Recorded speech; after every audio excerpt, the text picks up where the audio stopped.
Even though we're in the midst of a UCLA football dream season, it's the bye week for the 6-0 Bruins, top 10, top 11, top 12, whatever polls you like to use.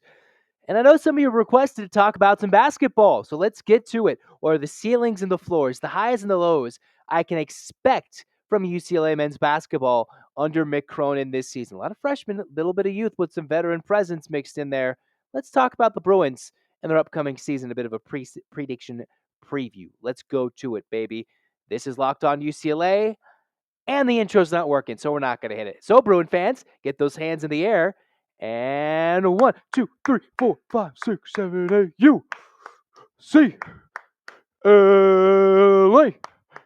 UCLA. Fight, fight, fight. Well, it's your favorite host, Zach Anderson Yoxheimer. So let's get right to it.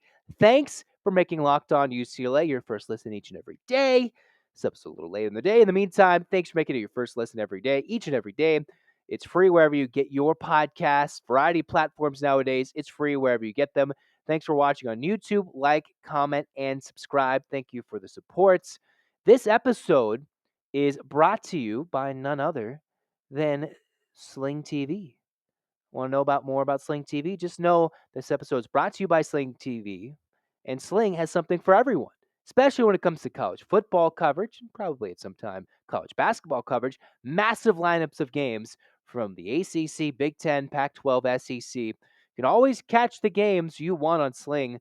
I can do that as well too. Check out Sling TV. You've heard about it, I think, for a while, but check it out to see the massive lineup of games they have all season long. Sling TV, it's the TV you love for a price you'll love. Try it today. I promise you. You should try it. Just like you should try and listen and get ready, rocking and rolling. Your favorite host, Zach Anderson Yoxheimer, got the A-clap done already. Let's rock and roll. All right, Bruins fans. It's bye week. We're not talking football. We're going to go highs and lows for UCLA basketball, what I think for the Bruins this year. UCLA last year with sky-high expectations. The Johnny Juzangs, the Jules Bernards, the Jaime Hawkins Jr., Tiger Campbell, whatever it may be. Cody Riley. Everybody important coming back from the Final Four team from that 2021 or 2020-2021 weird COVID season.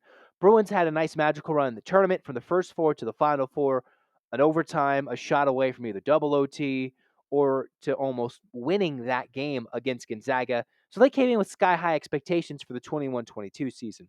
The Bruins ended up going 27-8 overall, 15-5 in conference overall in the Pac-12, 14-1 at home, 8-4 on the road, 5-3 neutral site games. Good enough to finish second in the Pac-12 tournament, where they were just short of beating Arizona on the road in a Pac-12 tournament title game where they had to lead a lot of the time. Wildcats came back. UCLA ended up coming just short of beating North Carolina with a halftime lead, elite late against the Tar Heels, and blew it to the eventual national runners-up. Overall, UCLA had some weird scheduling, 3 cancellations, including a game versus North Carolina. They even had a rescheduling for 2 games against Long Beach State. So many weird games. And for the most part, they got through their Pac-12 schedule unscathed in terms of avoiding COVID issues with games being canceled. They got through it, got through the back half of the schedule, beat Akron, they beat St. Mary's, and then eventually losing to end their season March 25th of 2022. 73-66, way short of expectations for that season with the Johnny Juzangs and all that and all sorts of things with Mick Cronin. Bruins fell short 27-8. You would think a little bit better record. You would have thought, all right, a little bit better than the Sweet 16. Despite the opponent they ran into, you would think round-wise it would have gone a little better. This year, a little different story.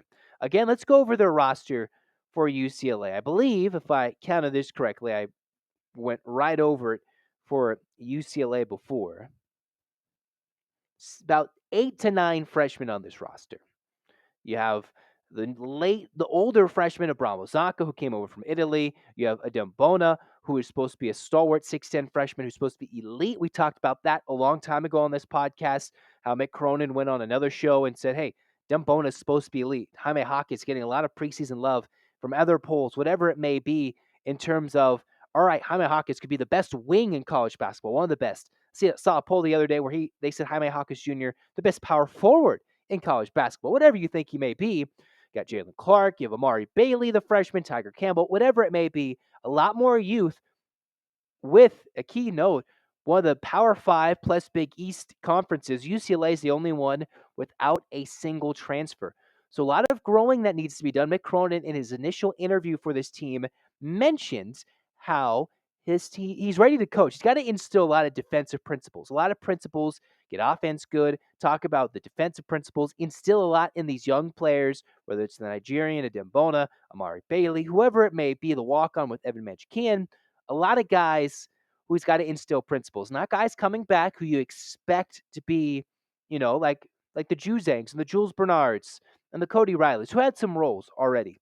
This is a team with some roles and guys who are still going to fill out some roles. So when it comes to my low, I'm going to go maybe not crazy low, but still low expectations for the Bruins this year. And then for the high, well, we've seen in college basketball that the sky high expectations can be very good with youth. And it's interesting that UCLA didn't go out and get an impact grad transfer. They didn't necessarily need one. You still have Tiger Campbell and Jaime Hawkins Jr., seniors, redshirt seniors, guys who have been there a long time for Mick Cronin and company, where they got that veteran presence for UCLA. Okay, they got this is their roster for the Bruins. They've got the mixture of the freshmen, the mixture of the veterans. They got, an interesting cast of characters as UCLA finally getting some four-star recruits, Devin Williams and Brandon Williams for the class of 23. They could go more international. I've heard rumors of another international recruit coming. We're not going to talk about it until it's official for this season. In the meantime, UCLA, there's different things. There's different ways this season can go with sky high, low expectations, whatever it may be. UCLA, whatever it may be, there's just different ways this season can go. We're going to get to that. But let me tell you and get you excited about the likes of Underdog Fantasy. We'll get right to it because UCLA, just know that this episode is brought to you by Underdog Fantasy, the easiest place to spice up the college football season. Just know that it's easy to play. It's available in over 30 states. Just pick between 2 to 5 players across any team, not just the Bruins. You can pick across any team in the country, decide if they'll finish either higher or lower. It's one of the easiest fantasy games to play out there. You can win cold hard cash fast in a single game. Just know you can sign up with the promo code Locked On, one word, and Underdog will give you a doubling of your first deposit up to $100. Deposit $100, get $100 free. Go to UnderdogFantasy.com or the Underdog Fantasy app in the App Store or Google Play Store. Again, that's Underdog Fantasy using the promo code Locked On. That's one word, and get in on the college football pick'em action today. Even though we're talking basketball today, let's go to it during bye week. First little segment, kind of what happened last year, last couple of years, little roster. All right, let's get to it. What am I thinking? We're going to start with the bad news Bruins first, as it's Zach Anderson, Yoxheimer, Locked On UCLA. This is what their schedule looks like for UCLA this year. If you've already seen it, all right. Meantime, whatever it may be, their non-conference home schedule, UCLA should go easy. Walk through it, cupcakes. And I know college basketball a little bit easier to get upset at home with a random mid-major, but for the Bruins, even though they have some youth, they should get through their non-conference home schedule unscathed. They've got the likes of Sac State opening night, November 7th, Long Beach, Norfolk State, Pepperdines of the world, Bellarmine coming to town. They played them last year in Vegas. The big games for the Bruins in the non-conference stretch include Illinois in either playing Baylor or Virginia in the Continental Tire main event. That's right before Thanksgiving, not the weekend or week of Thanksgiving, the weekend before in Vegas in T-Mobile Arena. And then a couple of non-conference games, neutral site against Kentucky all the way in New York, and then in Maryland at College Park on the road against the future Big Ten rivals, the Terrapins, all the way out in Maryland at the Xfinity Center. Before the Bruins have one last non-conference tune-up against the Aggies of UC Davis, and then burst into conference play in the December part, besides the Oregon and Stanford early on, into going to conference play late December officially and going through, other than a little standalone at Stanford and at Oregon. All right, we're clear on that.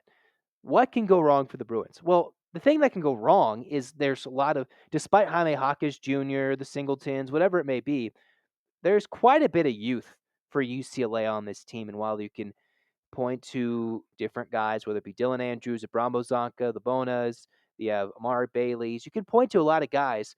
There's still so much youth on this team that maybe it could be at times like last year, you'd see Johnny Juzang just trying to pound the rock. Maybe that might happen this year with Jaime Hawkins Jr., a little different skill set, of course, but there's could be a team where the youth plays a factor in a negative way.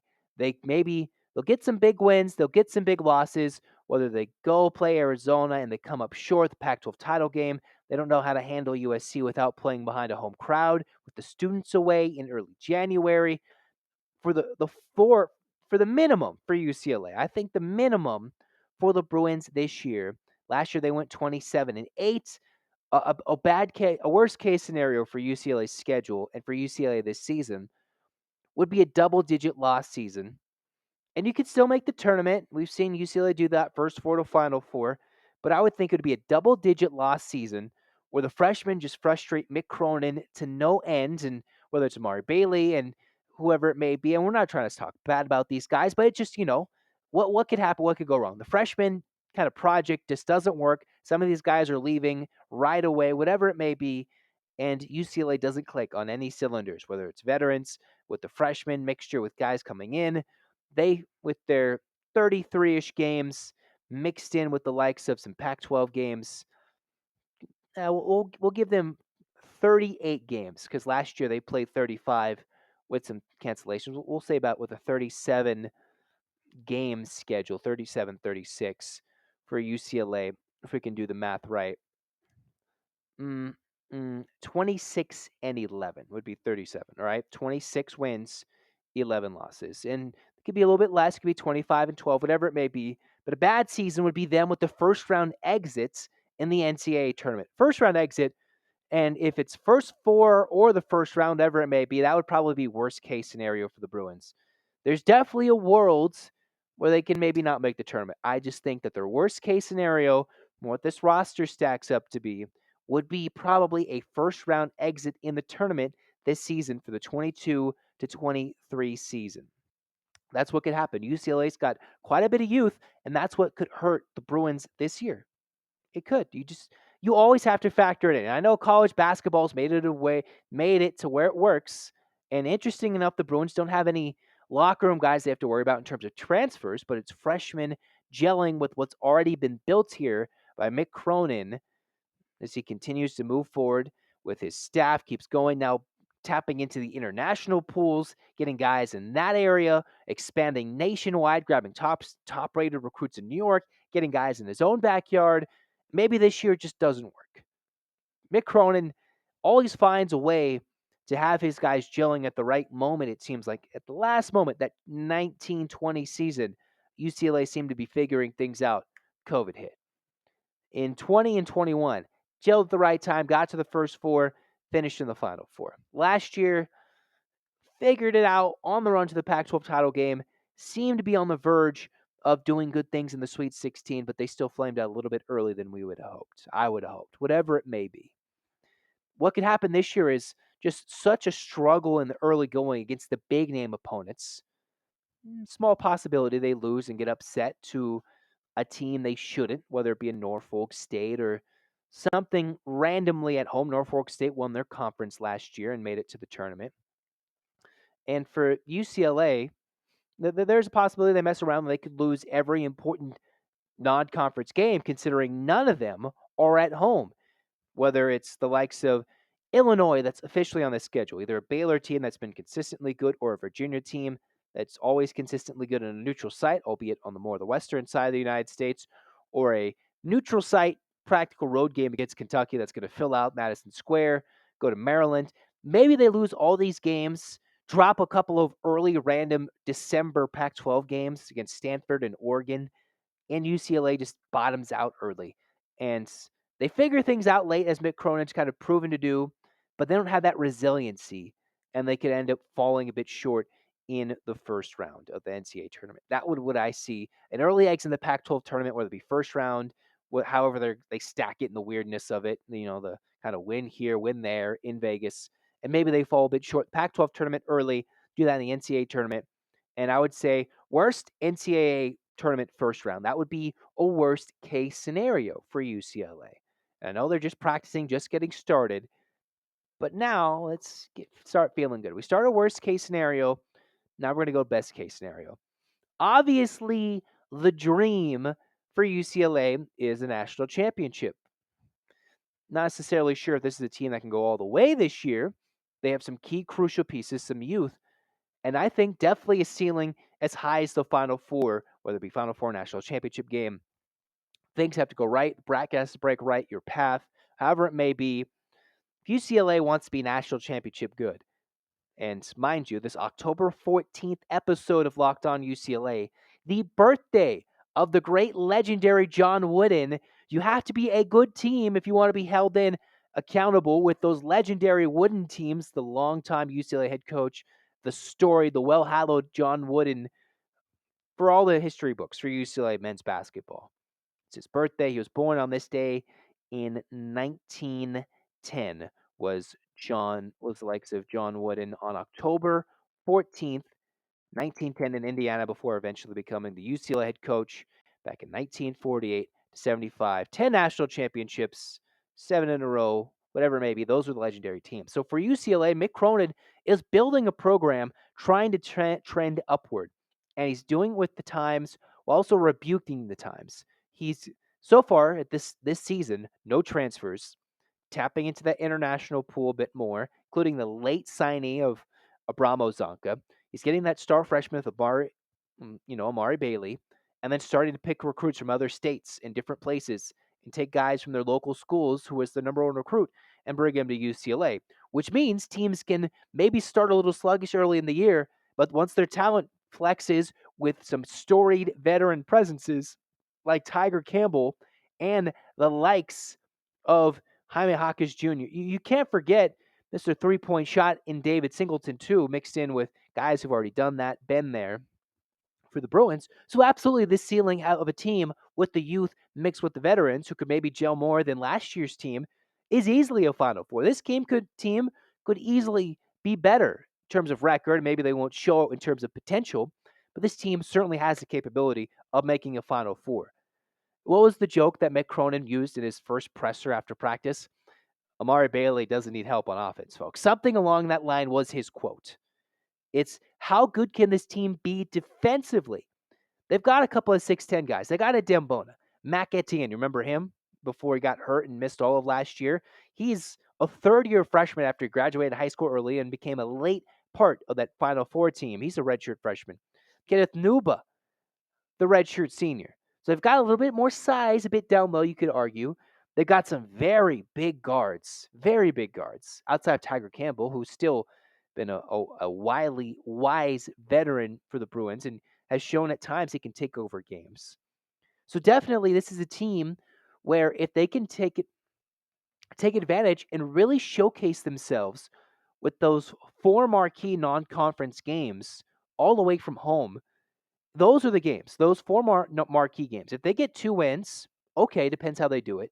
They get 3 wins. Watch out against the likes of an Illinois or Baylor/Virginia and Maryland on the road, and then Kentucky. Those are all games away from home that could really help their quad wins, help build in good rapport with the committee as they look at their resume and get themselves what is important during the final 2 years of the Pac-12 run to get ready for Arizona, who's just ranked ahead of the Bruins. And arguably, this is a team who could easily be better than Arizona with the likes of a good, strong start and compete, as they do finish with Arizona at the end of March, which I'm not sure is the best of things when you play Arizona at the end of the regular season near for the Bruins in Pauley Pavilion to end the regular season. They play Arizona at home on March 4th, their last regular season game before Pac-12 tournament, and then the NCAA tournament. So this is definitely a team that can easily make it to the likes of a Final Four. They have that ceiling to them. The youth mixed with the veterans. Even Jaime Hawkins Jr. the other day, who was on the local news with his sister, Gabriella, first brother-sister combo to be playing it with the Bruins since the Myers. So UCLA certainly has the capability to do it. Arguably some very easy non-conference stretches, then a pretty sneaky, brutal punch in the middle part of November, early December, where they go to Vegas, 2 home games and then start Pac-12 at Stanford and against Oregon at home. But certainly the Bruins can show the capabilities of making it. So the floor, I say NCAA tournament first round. The ceiling, obviously national championship expectations are starting to be the norm with Mick Cronin year in and year out with what he's building in Westwood at Pauley Pavilion. But I think with the youth that he has, no transfers, I think it's Final Four level capabilities. And even last year's team was a Final Four team. They just ran into the wrong opponent at the wrong time. UCLA wants to be that team that's the wrong opponent at the wrong time for somebody else, as opposed to losing to that team, cruising to the Final Four. That's the key. Meantime, let's get our hands in the air, Bruins fans. Let's go. Let's get locked and loaded. Make sure you check out Locked On Pac-12, your second listen. Got hands in the background as we're on the road. Let's go. Thanks for tuning in. Locked On Pac-12. Go check out Spencer McLaughlin. Make that your second listen.